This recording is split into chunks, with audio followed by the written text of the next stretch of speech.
The MSHSL voted to move football and volleyball to the spring, but then 3 words caused the board of directors to change course. Let them play. The Northland Sports Page radio show has been going on for a few years now, but due to the coronavirus pandemic, the show... All right, we'll start with basketball. Went off the airwaves. We are here in Lake Elmo, Minnesota at the Royal Golf Club, and so is Scott Prunovich, and in about an hour, this place will be packed to the gills for the Section 7A Boys Hockey Championship game. Sam Medley joining us now here in the studio with more on the coach's legacy, and he affected a lot of people. Yeah, Dan, it was tough news to hear this morning about a man who touched so many lives. Well, I'm finally outdoors for some sports for what seems like it's been an eternity. That's because today the Park Point 5-miler is taking place. While the UMD men's hockey team has been down in Omaha for the NCHC pod, the women's team has been back home for the start of their season, and with no fans allowed to attend their games, it's been a different experience at Amsoil Arena, not only for the players, but for the people who work behind the scenes as well. For the past decade, Amsoil Arena has been the place to be every weekend for all UMD hockey fans.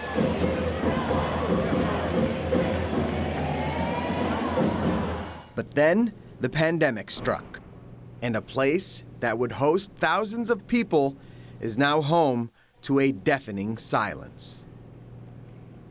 But with games still going on, some people still had to show up to do their job. Well, I think it was tough for us to comprehend. I mean, the facilities here are built to have people in them. It's a little surreal to experience it, especially after these first couple weeks. Without even the parents here, I think that makes a big difference because obviously the parents are some of the biggest fans. We still wanted to provide different opportunities for people to still stay involved via fan cutouts that we have in the stands, but also provide a great experience for our student athletes that are competing. And the players aren't the only ones getting tested for COVID-19. Our staff also tests multiple times. We test weekly as well, too, to make sure that there's no issues. And as of right now, there has not been any community spread at this building since we started the pandemic. But besides the fans, UMD women's hockey games are basically the same. Same music DJ that's DJing the event. It's our same PA announcer. We have student operators for cameras, graphics, and producing the games for our video board, and it really created a unique experience for them. With outside the crowd noise, they feel like it's the same. It's lights out, it's intro videos, it's a fun experience for them outside of that fan noise, basically.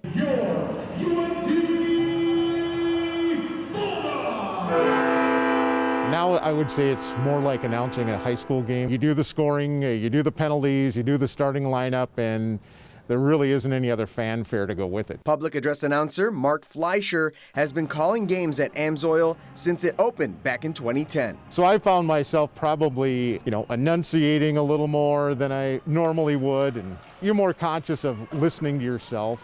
Between periods, you'd kind of run to the restroom or walk around, where now we're pretty much confined to staying right in the scorer's booth. Once you go down there until the game's done and someone escorts you out of the building. And don't forget the music. And with no fans, that means less 80s rock and more hip hop.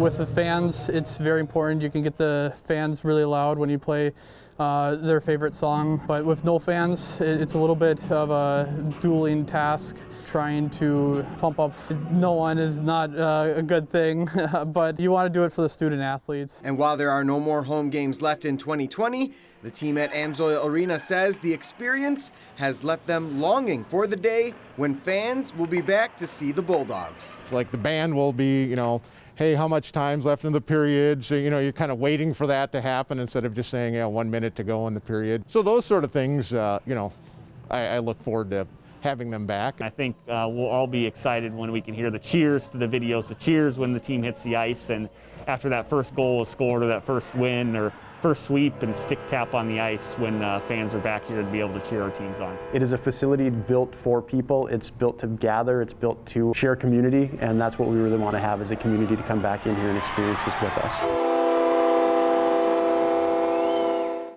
Whether it's former or current players, that looks good.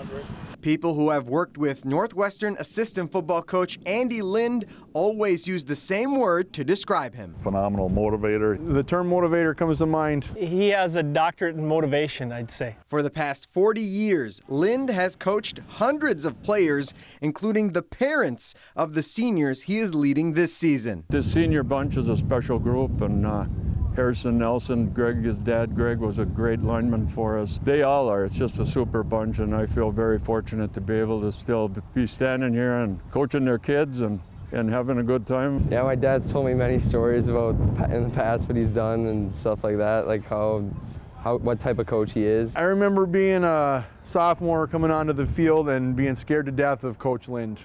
Just, his voice just commands that respect. You wanted to not screw up. Not because he was going to yell at you, because if he did, you knew he was trying to teach. And if he did yell at you, the next time he talked to you, he was encouraging and building you up. You learn very quickly that when he's speaking, you remain quiet. If you want to be successful, you listen to what he has to say and you put it into motion. Lind admits that he does see some similarities between the players now and their dads, with some of them even playing the same positions. There's many of them that when I have my back to them and they're talking, I have flashbacks that it sounds just like their dad when they were in high school. In fact, we've had many chuckles about that. Players, as they grow up, become adults, and have their own kids, they want their kids to get to play for Coach Lind. They want them to have those same experiences. That's what makes it special. So how many years does Lind have left in him? I told a couple of the seniors, if I'm still here when your kids are playing, somebody better check my temperature and make sure that I'm still doing okay. And the connections he has are not just with the players, but with the coaching staff as well. Coach Kroll is my son-in-law, and so it's kind of a family affair in that respect, and that makes it even that much more fun for me.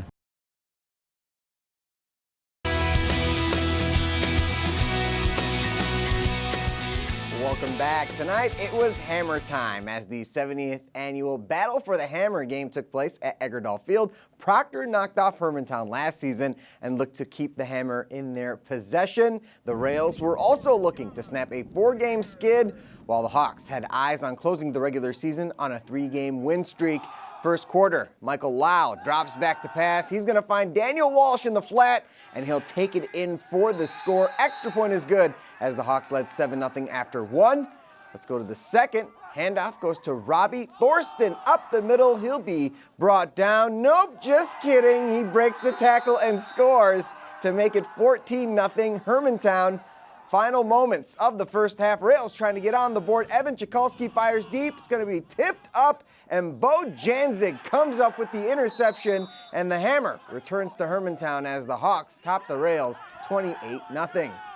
To Ordine Stadium, Cloquet taking on Duluth East, who found out yesterday that this would be their final game of the year. First quarter, ball inside the 5. Aaron DeBear punches it in for the Hounds as they led 6-0 after 1. Let's go to the second. Duluth East goes to the air, but this one is going to be picked off by Matthew Erickson. He'll be brought down near midfield, but the Lumberjacks can't cash in on the turnover.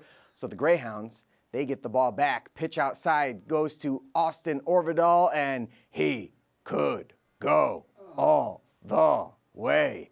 Cloquet would rally in the second half, but Duluth East hangs on to win 27-22 as they wrap up their season on a 5-game win streak.